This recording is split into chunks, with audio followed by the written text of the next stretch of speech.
ចាប់តាំងពីពេលដែលភពក្រៅប្រព័ន្ធព្រះអាទិត្យរបស់យើងត្រូវបានគេរកឃើញជាលើកដំបូងកាលពីឆ្នាំ1995រហូតមកទល់នឹងសប្តាហ៍នេះអ្នកវិទ្យាសាស្ត្របានរកឃើញភពក្រៅប្រព័ន្ធព្រះអាទិត្យរហូតដល់ទៅជាង4300ដែលគេអាចបញ្ជាក់បានច្បាស់លាស់ថាពិតជាភពពិតមែននិងមានជាង5000ផ្សេងទៀតកំពុងរងចាំការសិក្សាលម្អិតបន្ថែមការរកឃើញភពក្រៅប្រព័ន្ធព្រះអាទិត្យក្នុងចំនួនដ៏ច្រើនបែបនេះដែលភាគច្រើនរកឃើញដោយ Telescope អវកាស Kepler វាបានធ្វើឲ្យអ្នកវិទ្យាសាស្ត្រជាច្រើនមានការអស្ចារ្យក្នុងចិត្តដោយគេមើលឃើញថាតាមការពិតទៅនៅក្រៅប្រព័ន្ធព្រះអាទិត្យរបស់យើងនេះវត្តមានរបស់ភពវាមិនមែនជារឿងមួយដែលកម្រនោះទេក៏ប៉ុន្តែវាមានជាទូទៅនៅស្ទើរតែគ្រប់ទីកន្លែងពាសពេញក្នុង Galaxy Milky Way ទាំងមូលក៏ប៉ុន្តែក្នុងពេលជាមួយគ្នាគេក៏បានសង្កេតឃើញផងដែរថាភពក្រៅប្រព័ន្ធព្រះអាទិត្យគឺវាមានលក្ខណៈប្លែកគ្នាចម្រុះខុសពីអ្វីដែលគេធ្លាប់សង្កេតឃើញនៅក្នុងប្រព័ន្ធព្រះអាទិត្យរបស់យើងដោយខុសប្លែកគ្នាទាំងទំហំទាំងម៉ាស់ធាតុផ្សំនិងគន្លងតារាវិថីដោយគេឃើញថាភពខ្លះស្ថិតនៅជុំវិញផ្កាយដែលមានលក្ខណៈស្រដៀងគ្នានឹងព្រះអាទិត្យរបស់យើងចំណែកភពខ្លះទៀតស្ថិតនៅជុំវិញផ្កាយប្រភេទខុសគ្នាស្រឡះពីព្រះអាទិត្យភពខ្លះស្ថិតនៅក្នុងប្រព័ន្ធផ្កាយទូលហើយគឺមានដែរភពខ្លះទៀតដែលស្ថិតនៅក្នុងប្រព័ន្ធផ្កាយភ្លោះជាទូទៅ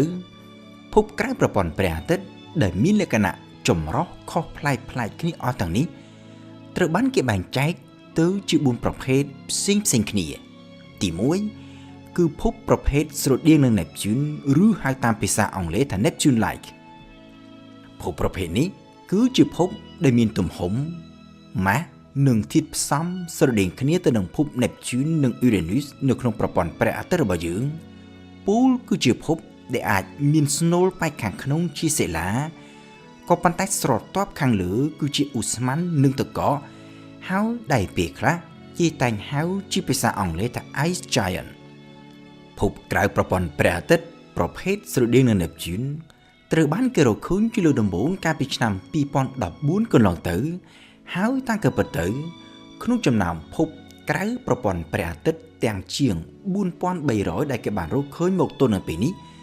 គឺភពប្រភេទស្រដៀងនឹង Neptune នេះហើយដែលមានចំនួនច្រើនជាងគេគឺមានរហូតដល់ទៅជិត1500ឯណោះ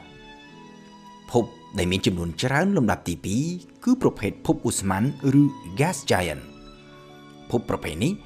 គឺជាភពដែលមានម៉ាស់និងទំហំយ៉ាងធំសម្បើមហើយមានធាតុផ្សំចម្បងជាអ៊ីដ្រូសែននិងអ៊ីលីយ៉ូម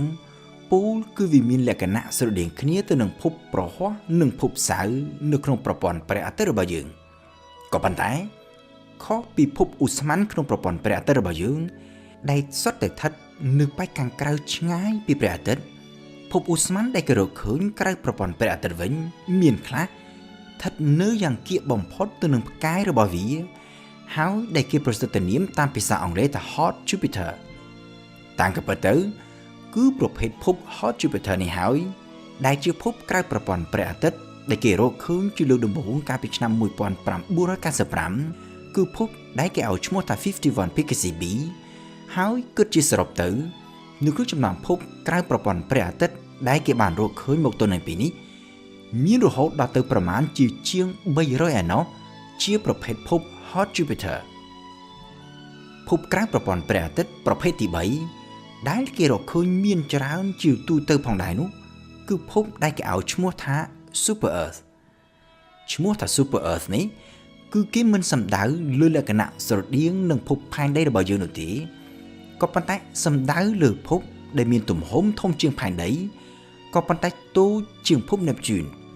ភពប្រភេទនេះមានម៉ាស់ធំជាងផែនដីចាប់ពី2ដងឡើងទៅរហូតទៅដល់10ដងអាចមានធាតុផ្សំជាសិលាឬជាអូស្ម័នឬធាតុផ្សំទាំងពីរនៅជាមួយគ្នាជាប្រភេទភពដែលមិនមាននៅក្នុងប្រព័ន្ធព្រះអាទិត្យរបស់យើងក៏ប៉ុន្តែនៅក្នុងចំណោមភពក្រៅប្រព័ន្ធព្រះអាទិត្យភពប្រភេទ Super Earth នេះគឺមានច្រើន